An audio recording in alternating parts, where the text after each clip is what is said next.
अहिल्यानगरमध्ये पूर्णवाद युवा फोरम आणि पूर्णवाद परिवाराच्या वतीनं तिथीनुसार शिवजयंती उत्साहात साजरी करण्यात आली। यावेळी महापूजा, जन्मोत्सव, महाआरती असं विविध कार्यक्रम संपन्न झाले। नगरमध्ये पूर्णवाद युवा फोरमच्या वतीनं सालाबादप्रमाणे तिथीनुसार छत्रपती शिवाजी महाराज जयंती साजरी करण्यात आली। यावेळी डॉक्टर विष्णू महाराज पारनेरकर, गुणेश दादा पारनेरकर, लक्ष्मीकांत दादा पारनेरकर, माजी नगरसेवक भैया गंधे, धनंजय जाधव, बाळकृष्ण जगताप, वैजनाथ मुळे, गणेश गवळे आदींसह पूर्णवाद परिवारातील साधक उपस्थित होते। छत्रपती शिवरायांची महापूजा, महाआरती करून जन्मोत्सव साजरा करण्यात आला।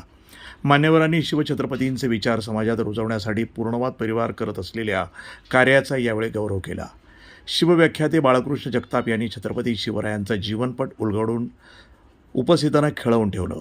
या कार्यक्रमासाठी ओमकार भोरे, प्रसन्न एके, मारुती गुंजकर, सौरव दीक्षित, श्रीपाद भोंग, श्रीधर कुलकर्णी, अथर्व पाटील, सोमक गोडबोले, अभिराम गीद, केदार वाघमारे आदींनी परिश्रम घेतले होते।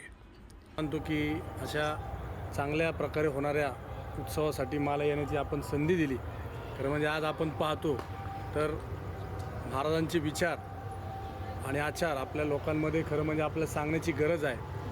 आत्ता मला पण लवकर जायचं आहे, ते मिरवणुकीच्या कार्यक्रमालाच जायचं आहे, परंतु एका बाजूला तशा पद्धतीच्या होणाऱ्या जन्मोत्सव आणि अशा प्रकारे काहीतरी संदेश देणारा आणि काहीतरी एक चांगला उपक्रम करून साजरा होणारा हा जो उत्सव आहे, खरं म्हणजे पूर्णवाद परिवाराचं जेवढं कौतुक करावं तेवढं कमी आहे। आज आपण जास्त वेळ घेणार नाही, खरं म्हणजे पूर्वनियोजित कार्यक्रम आहे, मला जायचं आहे। पुन्हा एकदा मी संयोजकांनी मला या ठिकाणी बोलवलं आणि मला बोलण्याची संधी दिली, माझा मान सन्मान केला, त्याबद्दल मी त्यांचे आभार मानतो। आणि जे हे करत आहेत माझे बंधू, सूत्रसंचालन करत आहे, मी माझं नाव धनंजय ऐवजी आनंद घेतलं, परंतु त्यांची चूक नाही आहे। मी डायरीमध्ये पाहिलं, तिथं आनंद नाव लिहिलं होतं। असो, मी कायम आनंदी असतो म्हणून माझं नाव घरातील आनंद असं घेतलं असं, त्यातही मला आनंदच आहे। त्यामुळे मी सर्वांचे मनापासून आभार मानतो। आणि पूर्णवादाचे प्रणेते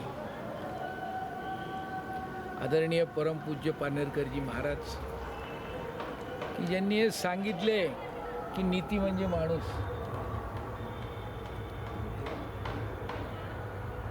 आजच्या या धकाधकीच्या जीवनामध्ये खरोखर महाराजांचे विचार हे सर्वांच्या करता प्रेरणादायी आहेत। आज हिंदवी स्वराज्याचे निर्माते छत्रपती शिवाजी महाराज यांचा तिथीनुसार जन्मदिवस। मला खूप आनंद वाटला की आपल्या पूर्णवाद परिवाराने ही नवीन संकल्पना की जो मोठ्या प्रमाणात आत्ताच देवांनी कोण होते, देवच होतं, देवांनी आत्ता सांगितलं किंवा महाराजांच्या आज्ञेनुसार आपण उत्सवाचं स्वरूप हे थोडं मोठं केलेलं आहे। आजच्या परिस्थितीमध्ये छत्रपती शिवाजी महाराजांचे विचार हे घराघरामध्ये जाणं अत्यंत गरजेचं आहे। कारण आपल्या संघर्षाचा शेवट कुठे आहे तो आपल्याला माहीत नसतो। कदाचित काय होतं की एक कुठेतरी आपण संघर्ष करत जातो आणि आपल्याला माहिती नसतं की तोच शेवटचा दिवस असतो किंवा तोच शेवटचा क्षण असतो आपल्या संघर्षाचा, आणि आपण नेमके तिथेच हाय खातो। तर तसं व्हायला नकोय, कारण आज आपण ज्या छत्रपती शिवाजी महाराजांची जयंती साजरी करतोय त्या छत्रपती शिवाजी महाराजांचं संपूर्ण आयुष्य संघर्षमय आहे।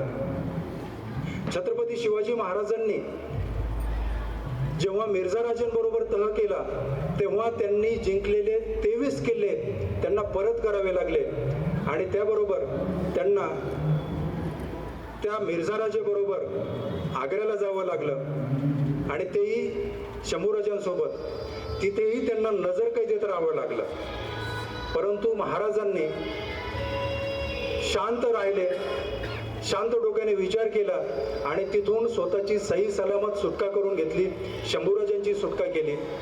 त्याच्यानंतर महाराजांच्या आयुष्यामध्ये असे अनेक एकापेक्षा एक प्रसंग आले की त्यातून महाराज सही सलामत सुटले। कोणतंही उदाहरण घेतलं, महाराजांचं प्रत्येक आयुष्य, प्रत्येक क्षण आयुष्यातला घेतला तरी ते संघर्षमय आहे, परंतु महाराजांचं आयुष्य हे आपल्याला प्रेरणादायी आहे. जय गजानन. माझं संपूर्ण नाव वैजनाथ रमाकांतराव मुळे, राहणार पारनेर. मी पारनेर येथील श्री पारनेरकर गुरुसेवा मंडळामध्ये मी तिथे सेवेकरी आहे. तदनंतर परमपूजनीय सद्गुरुनाथ विष्णू महाराज पारनेरकर यांच्या आज्ञेनं गणेश खिंडीची सेवाही गेल्या 5 वर्षापासून मी करत आहे.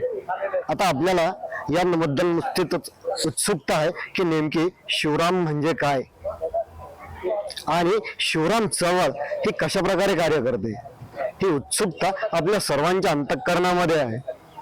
शिवाजी महाराज आणि परमपूजनीय रामचंद्र महाराज एकाचा कालखंड हा 17व्या शतकातला, तर एकाचा कालखंड हा 20व्या शतकातला. दोघांनाही अनेक गोष्टींचा संघर्ष त्यांच्या उभ्या आयुष्यात त्यांना द्यावा लागला. दोघांचंही जे घराणं होतं ते काय फार मोठं जागीरदाराचं असं घराणं नव्हतं, अत्यंत साधा असं घराणं. शहाजीराजे आमचे कुठल्या पदावरती होते हे आपल्याला माहिती आहे. त्याचप्रमाणे पुराणवादाचार्य परमपूजनीय डॉक्टर रामचंद्र महाराज पारनेरकर यांचे वडील जे प्रल्हाद गुरु पारनेरकर, एक वैदिक हाडाचा ब्राह्मण, अशा प्रकारे भिक्षुकी वृत्तीतून राहणारे असं त्यांचं व्यक्तिमत्व होतं. आणि अशा प्रकारची घराण्याची परिस्थिती लाभलेली असताना सुद्धा ज्यांनी समाजनिष्ठा, जीवननिष्ठा, देवनिष्ठा, ईश्वरनिष्ठा व राष्ट्रनिष्ठा ही ज्यांनी जोपावली, ही यांनी जोपासली. आणि त्याचप्रमाणे एक नवीन क्रांती या दोघांनी केली. शिवाजी महाराजांचा त्यावेळेसचा असलेला काळ, इकडे आदिलशाही, निजामशाही, मुघलशाही ही सतत आक्रमण स्वराज्यावरती करत होते. आणि म्हणून प्रत्येकामध्ये स्वामी निष्ठा जागृत करून शिवाजींचा असलेला तो काळखंड स्वतःची अस्मिता जागृत करून इतरांची अस्मिता जागृत करायला लावणारी अशी शिवाजी महाराजांचा हे कर्तव्य. आणि म्हणून डॉक्टर रामचंद्र महाराज पारनेरकर तोंडाळ ग्रंथातल्या एका प्रकरणामध्ये असं सांगत असतात की भारतीय लोक प्रत्येक घटनेकडे 3 गोष्टीने पाहतो, एक तात्विक, दुसरा व्यावहारिक आणि तिसरा भावनिक. NTV news Marathi, Ahilyanagar.